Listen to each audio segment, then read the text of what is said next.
Hi hello నమస్తే welcome back to my channel Tirupalu Chinni's vlogs. అందరూ ఎలా ఉన్నారు? బాగున్నారా? నేనైతే చాలా బాగున్నాను. అలాగే నా ఛానల్ని ముందుగా చూస్తున్నట్టయితే సబ్స్క్రైబ్ చేసుకోకపోతే సబ్స్క్రైబ్ చేసుకోవటం మర్చిపోకండి. అలాగే బెల్ ఐకాన్ నొక్కండి. నేను చేసే నోటిఫికేషన్స్ అన్నీ మీకు వస్తాయి. ప్రాసెస్లోకి వెళ్ళిపోదామా?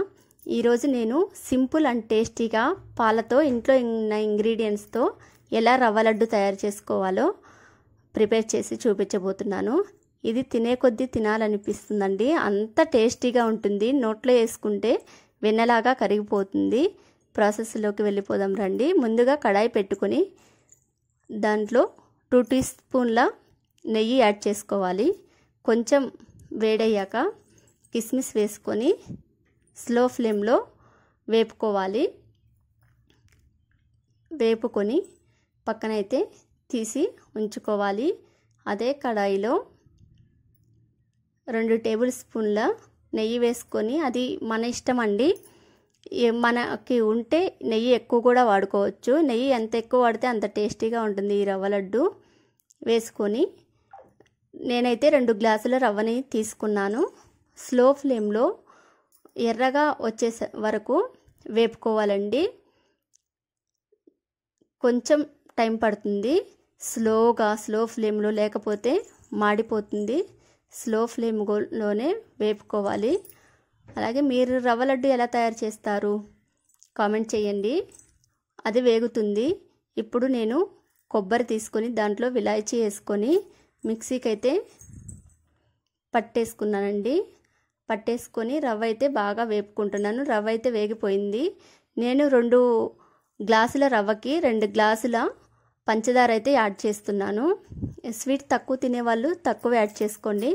మేమైతే స్వీట్ ఎక్కువగా తింటాం కాబట్టి ఎక్కువ యాడ్ చేసుకుంటున్నాను. అది మీ ఇష్టం. మళ్ళీ 2 మినిట్స్ వేపుకోవాలండి. స్లో ఫ్లేమ్లోనే ఈ ప్రాసెస్ అంతా చేసుకోవాలి. వేపుకొని పక్కనైతే వేగిపోయాక పక్కన సర్వ్ చేసుకోవాలి. చేసుకొని మళ్ళీ 2 టేబుల్ స్పూన్ల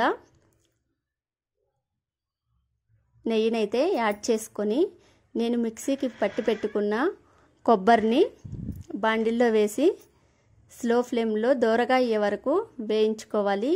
మనకి మంచి ఫ్లేవర్ వస్తుందండి. ఆ స్మెల్ వచ్చేంత వరకు ఈ కొబ్బరిని బాగా వేపుకోవాలి. ఇదైతే చాలా బాగుంటుందండి. ట్రై చేయకపోతే మీరు ట్రై చేయండి. చూసారా, ఎర్రగా ఏగిపోయింది. ఇప్పుడైతే మనం ముందుగా చేసుకున్న రవ్వ పంచదారలోకి యాడ్ చేసుకొని బాగా మిక్స్ చేసుకోవాలి. ఇది పాలతో చేస్తున్నాం కదా, పాలు కూడా మరిగిపోయాయండి. బాగా కలుపుకోవాలి.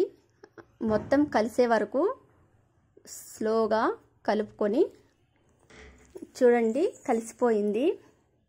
ఇప్పుడైతే మనం పాలను యాడ్ చేసుకొని రవ్వ లడ్డూలు ఎలా చుట్టుకోవాలో చూపిస్తున్నాను. కొంచెం యాడ్ చేసుకొని రవ్వ లడ్డూలు అయితే ప్రిపేర్ చేసుకోవాలండి. చూడండి, వేడిగా ఉన్నాయి కదా పాలు, కొంచెం టైం పడుతుంది. కలిసిపోయింది. ఇప్పుడైతే నేను రవ్వ లడ్డూలు ఎలా చుట్టాలో మీకు చుట్టి చూపిస్తాను.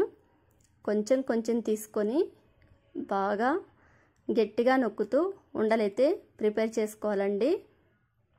ప్రిపేర్ చేసుకొని ఒక డబ్బాలోకి అయితే తీసుకోవాలి. ఇవి 1 నెల పాటు నిల్వ ఉంటాయండి. పాలతో చేసాం కదా, నిల్వ ఉండవేమో అని అనుకుంటారేమో. 1 నెల వరకు నిల్వ ఉంటాయి. మీరు ట్రై చేయకపోతే పక్కా ట్రై చేయండి. నేను చూపించే విధంగా ఉండలు చుట్టుకొని డబ్బాలోకి అయితే ఎత్తుకోవటమే. చూశారు కదా ఎంత టేస్టీగా ఉన్నాయో, ఎంత బాగా వచ్చాయో రవ్వ లడ్డులు. మీరు ట్రై చేయకపోతే పక్కా ట్రై చేయండి. అలాగే నా ఛానల్ని ఫస్ట్ టైం చూస్తున్నట్టయితే లైక్ చేయండి, షేర్ చేయండి, కామెంట్ చేయండి. ప్లీజ్ సబ్స్క్రైబ్ చేసుకోవటం మర్చిపోకండి. బెల్ ఐకాన్ నొక్కండి. నా నోటిఫికేషన్లన్నీ మీకు ఎప్పుడూ అందుతూ ఉంటాయి. బాయ్.